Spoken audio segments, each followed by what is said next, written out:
সম্প্রতি সময় সামাজিক যোগাযোগ মাধ্যমে পূজা চেরি বেশ কয়েকটা ছবি আপলোড করেন। সেখানে অবশ্য তাকে দেখতে অনেকটা স্টাইলিশ পোশাকে দেখা যাচ্ছে, পাশাপাশি অবশ্য মানানসই অলঙ্কারেও দেখা যায় তাকে। সেই সাথে অবশ্য গাঢ় মেকআপে তার চোখে দেখা যাচ্ছে চশমা, পাশাপাশি অবশ্য ছোট চুলে তাকে দেখতে বেশ সুন্দরী দেখাচ্ছে। তাই তো বলাই বাহুল্য যে এবার পূজা চেরিকে সম্পূর্ণ ব্যতিক্রম অবতারে ধরা দিতে দেখা যায়।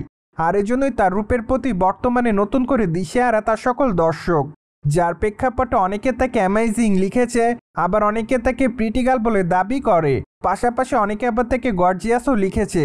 সেই সাথে অনেকে আবার তার রূপের প্রশংসা করেন, পাশাপাশি অনেকে আবার লিখেছে তোমাকে দেখতে তো অনেকটা বিদেশিদের মতো লাগছে। সেই সাথে অনেকে আবার লিখেছে ওয়াও।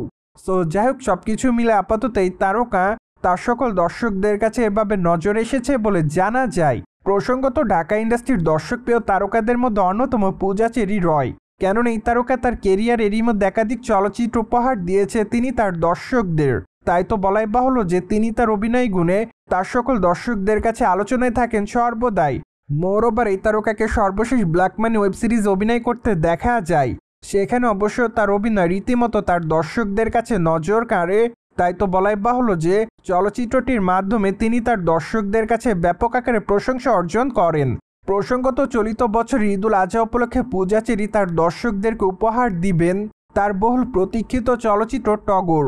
চলচ্চিত্রটিতে অবশ্য তার বিপরীতে আদর আজাদকে অভিনয় করতে দেখা যাবে। যদিও বর্তমানে ঘনিষ্ঠ সূত্রের মাধ্যমে জানা যায় যে তাদের এই চলচ্চিত্রের শুটিংয়ের কাজ প্রায় শেষের দিকে।